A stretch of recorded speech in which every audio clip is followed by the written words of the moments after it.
you want to change your life, my friends, you got to change your physiology and you got to change your focus.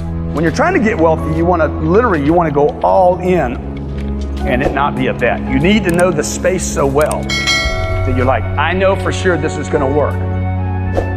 You can't have a standard education and expect to have an extraordinary life. It's not going to happen.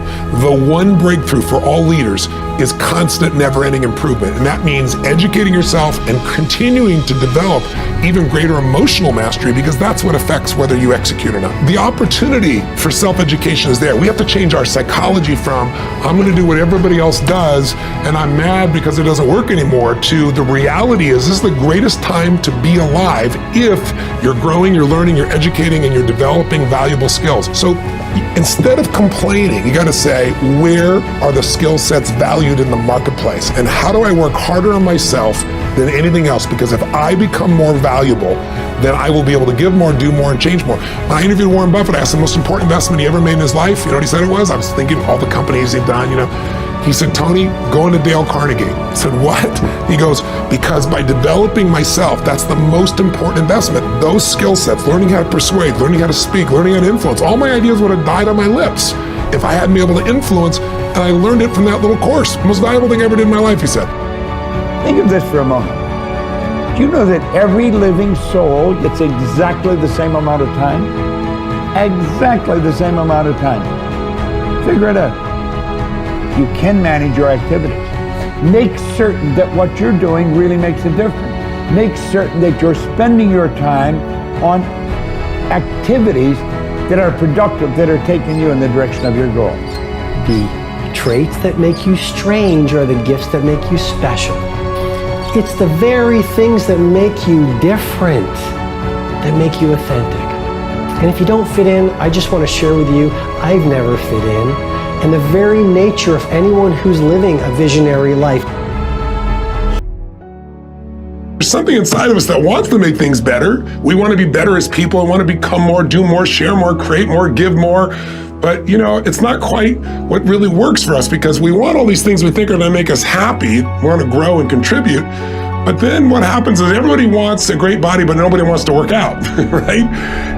What you got to understand is that progress equals happiness. If you know what you want and you can make consistent progress, you're going to get there. You're going to get to where you really want to be, where that sense of passion, aliveness, the results you want really do occur. Step one, remember, a compelling vision.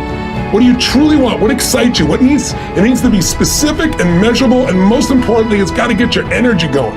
2, you need strong enough reasons to follow through when the tough situations show up, a purpose that drives you. 3, you need that massive action plan, that map, a core action list that helps you close the gap from where you are, where you want to be, and you need to know the 20% is going to make most of the progress. And finally, step 4, what do you want to become? What do you want to do? What do you want to experience? What do you want to contribute? What do you want to give? What do you want to master? So what do you want this year to be about? What do you really desire most? What do you want to contribute this year? What's going to be your map?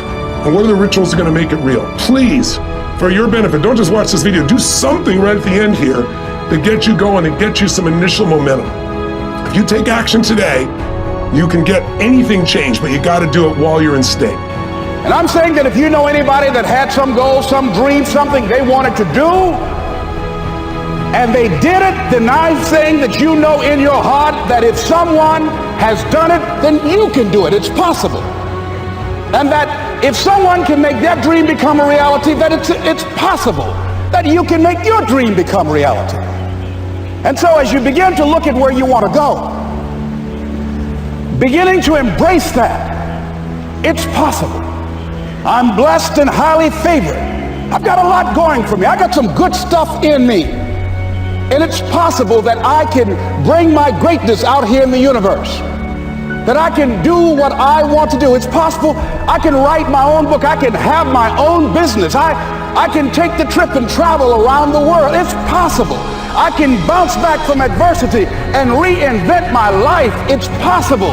Regardless of where I am, the things can get better for me. It's possible.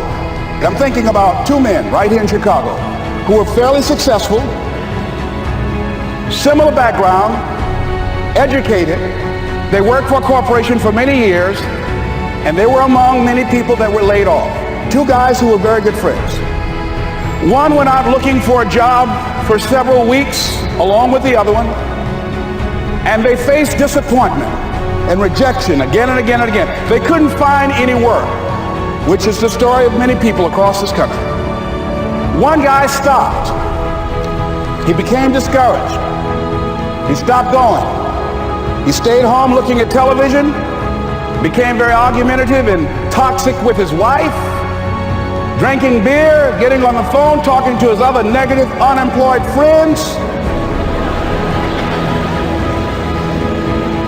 And he just gave up. The other guy kept looking for a job everywhere he could go. Every time he could get an opportunity, kept asking people, networking, checking the newspapers every day. Kept going everywhere he could, trying to find a job. You have too much education. You're overqualified. You won't be here long enough. He kept going. He kept going.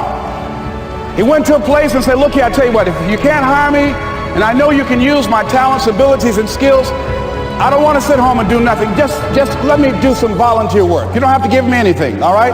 I just want to work. I want to be busy. Guy said, okay, it's on you now, but don't expect me to give you anything. It's okay. This guy came in and worked. He was the first one there. The last one to leave was the best employee there. About 4 weeks later, one of the top managers quit. They were looking for a replacement. Guess who they selected? This other guy. This guy who was volunteering his time. He got the job. What was the difference between the two men? Eyesight and mindsight. Eyesight is judging on what you see, judging according to appearances. But mindsight is how you interpret what you see. One guy said, it's not possible, it's over, I'm finished. I can't do it. I can't make it. He surrendered. I've faced rejection again and again. I'm not going anymore. There are no jobs out there. But this other guy, he felt that in spite of the no's and rejections, in spite of how bad the economy is, in spite of what the newspapers are saying, that it's possible that somebody somewhere will give me a job. He just kept going, thinking it was possible. And guess what, ladies and gentlemen? That's what we have to do with our dreams.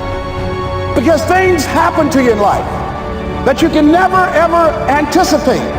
And many times when those things happen, you want to give up.